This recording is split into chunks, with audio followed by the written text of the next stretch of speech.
Tom Tancredo, what are your plans for this Stop Christie movement?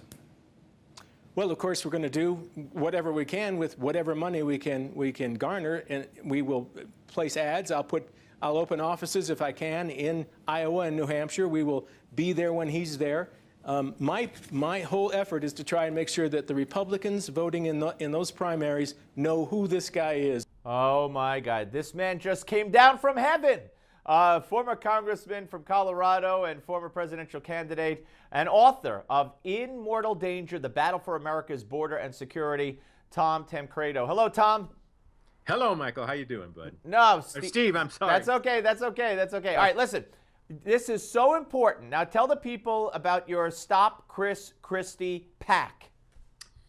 Yeah, well, we started it last week, really. Maybe 10 days ago it could have been. And it's really been amazing. It's stopchrischristie.org. Stopchrischristie.org. You know, I have had my differences with this gentleman for quite some time, but it really came to a head, I suppose, when he actually started laundering money into various organizations here in Colorado. Well, let me just say, you were running for governor, Republican nomination. That's right. The Republican Governors Association, ran by Christie, said it wasn't going to get involved, and you claimed that he funneled money into the Republican Attorneys General Association, which then supported your opponent who went on to beat you. That's exactly right. And it wasn't just them, but that was the main, I think they got more than anybody else, about $250,000 from him. And then, of course, they tried to hide it, but there is an organization, there's some sort of liberal outfit that is a watchdog organization that tries to keep track of the money that is spent by the RGA, the Republican Governors Association.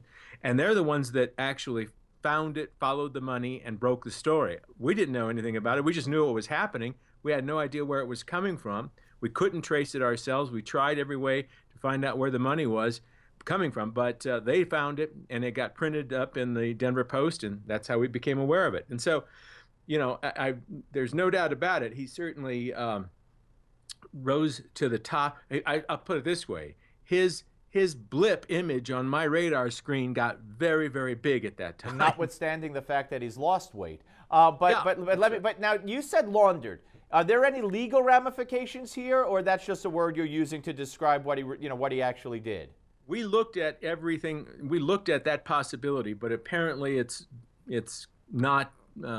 It's probably not illegal to do what he did, but I don't know any other word to describe it. Right. He tried to hide the money that went in, that he provided to an organization that was supposedly had nothing to do with elections in Colorado.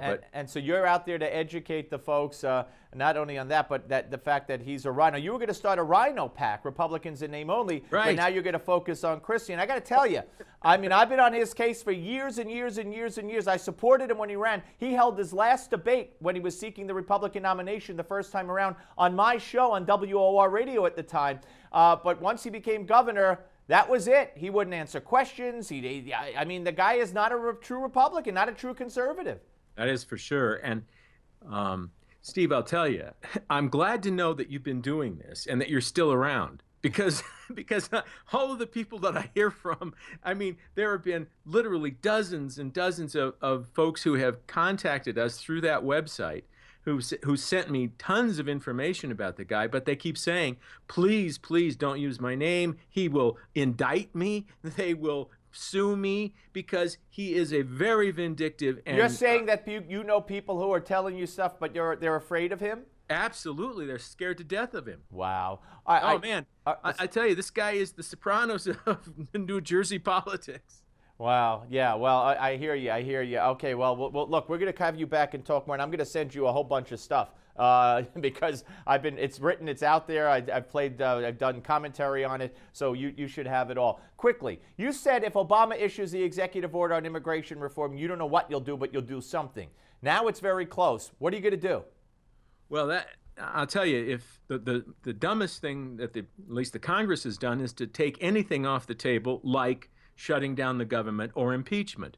I do not know what doors will be open to me at that point in time. I do not know what levers I'll be able to push. I will just look for all of them. If it is, establishing some sort of independent movement. Even if I have to run as a candidate here, I will do something, because the implications that will arise out of Obama doing something like this are astronomical and ugly as hell. So I won't just sit back, but I can't tell you exactly, because I really don't know. Well, you never have sat back, Congressman, and that's one of the things I love about you. Thank you so much. We'll talk to you soon. And give the address again for Christie, the Christie Stop Christie PAC. You bet. It is stopchrischristie.org. There you go. All right, Tom Tancredo, ladies and gentlemen. Thank you, sir. Thanks, Steve. All right. Now, up next, the founder and chief blogger at Gateway Pundit. Wait till you hear what Obama has been doing. Don't go away.